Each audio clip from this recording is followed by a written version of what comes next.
దయచేసి అందరూ కూర్చోవలసింది. ఇప్పుడు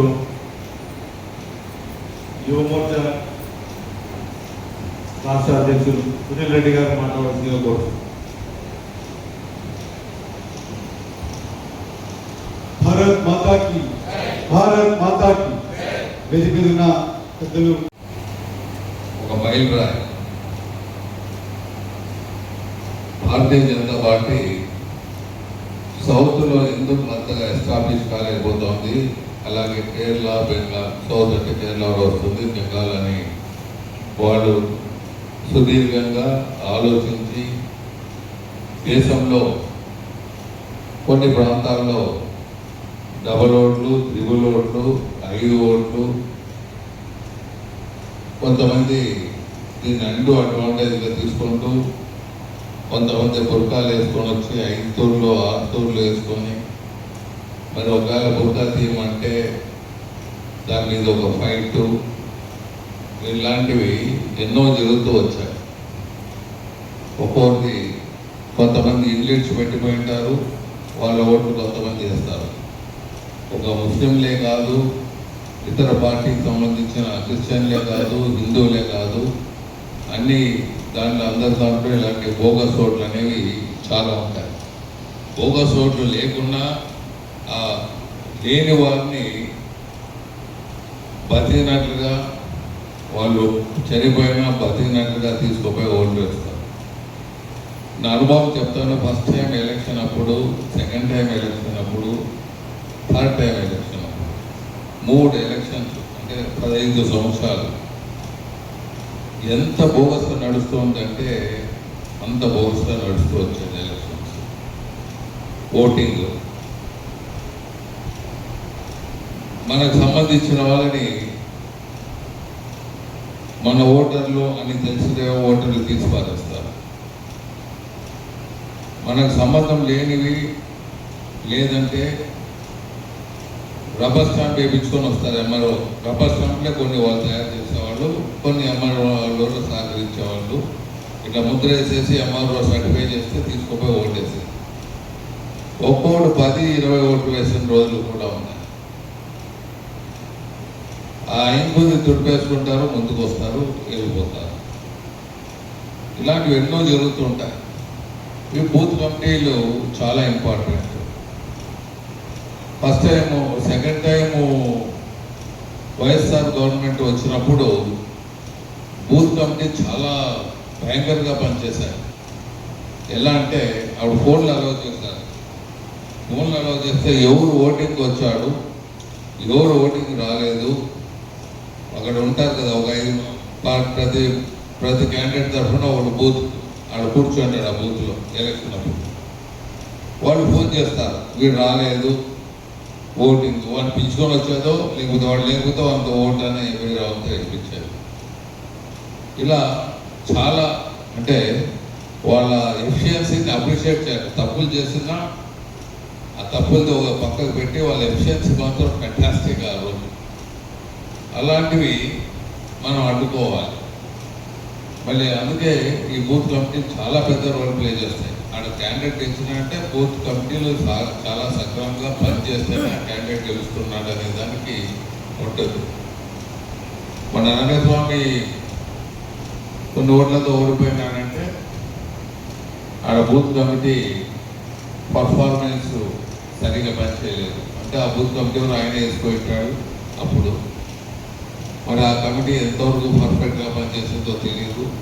ఆయన బూత్లో ఇప్పుడు చూస్తే విపరీతంగా డబుల్ ఓట్లు, త్రిబుల్ ఓట్లు ఉన్నాయి, 4 ఓట్లు ఉన్నాయి, 5 ఓట్లు ఉన్నాయి. మరి ఈ విధంగా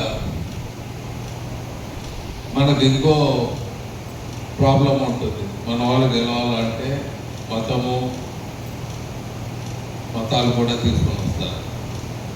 ఇంటర్నల్ ఫైటు, ఎక్స్టర్నల్ ఫైటు ఇవన్నీ వస్తాయి.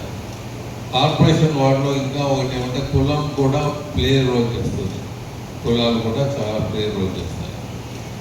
ఆ బూత్లో మనం ఎంత కులాలకు అతీతంగా ఎంత మతాలకు అతీతంగా మనం చెప్పినా అక్కడ కులాలు ప్లే చేస్తారు. ఆ వార్డులో ఆ బూత్లో లేకపోతే ఆ వార్డులో ఏ కులం ఎక్కువ ఉందో హిస్టారికల్గా వాళ్ళు గెలిచేదానికి అవకాశాలు చాలా ఎక్కువగా కనపడుతుంటాయి. అసెంబ్లీ డిఫరెంట్ ఇక్కడ ఎక్కువ, కార్పొరేటర్లో మాత్రం అది కొద్దిగా కులాలు ఎక్కువ పనిచేస్తాయి, మతాలు ఎక్కువ పనిచేస్తాయి, పార్టీ పనిచేస్తుంది, మూడు పనిచేస్తాయి కార్పొరేషన్ ఎలక్షన్లో. ఇంకా మిగతా ఉంటాయి, మిగతా అన్నీ ఇంకా నేను చెప్పలేదు, అవి ఉంటా ఉంటాయి. ఇవన్నీ చూసుకోవాలి. ఇప్పుడు మీరు చేస్తున్న 130 బూతులు దగ్గర పూర్తి చేశారు. మీ అందరికీ ధన్యవాదాలు. మీరు చాలా కష్టపడ్డారు, ఇంకా కష్టపడాలి. ఇంకా దీనికి ఏమన్నా ఉంటే ఇంకా టైం ఉంది కాబట్టి ఇంకా మీరు ముందుకు పోయి తీసుకురావాలి. సో దీనికి ప్రత్యేకంగా ఇటువంటి మీటింగ్లు కూడా అంతకుముందు ఎప్పుడూ పెట్టలేదు, ఇప్పుడే పెడుతుండేది బీజేపీలో ఇంత ఎఫెక్టివ్గా, ఇంత ఎఫిషియన్సీగా. సో మీ రోల్ చాలా ఇంపార్టెంట్. మీకు తెలుసు ఎవరు క్యాండిడేట్లు డబల్ త్రిబుల్ ఉంటాయి, ఎవరు వేస్ట్ క్యాండిడేట్లు అనేది మీరు ఇంపార్టెంట్ తీసుకొని మనోళ్ళైనా మిస్ అయితే వాళ్ళని ఇంక్లూడ్ చేసే దాంట్లో, వాళ్ళకు ఎడ్యుకేట్ చేసే దాంట్లో, వాళ్ళు ఎలా ఇంక్లూడ్ చేయాలనే దాంట్లో అది కూడా మీరు ప్లే చేయాలని వాళ్ళకి తెలియజేస్తూ ఈరోజు భారతీయ జనతా పార్టీ ఒక నిమిషం మాట్లాడి నేను వెళ్తాను. కొద్దిగా వేరే ఇంకో పార్టీ ఇప్పుడు కొన్ని సమయాల్లో ఒక క్లిష్ట పరిస్థితి వస్తూ ఉంటాయి. ఏ క్లిష్ట అంటే మీరు ఢిల్లీలో చూసే ఉంటారు.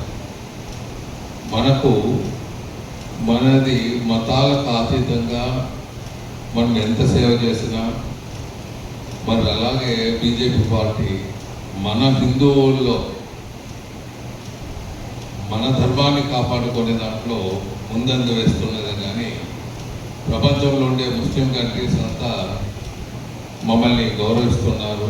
ప్రధానమంత్రి పోతుంటే మతాలకు అతీతంగా సేవ చేస్తున్నారు మోదీ గారు. మన మతంలో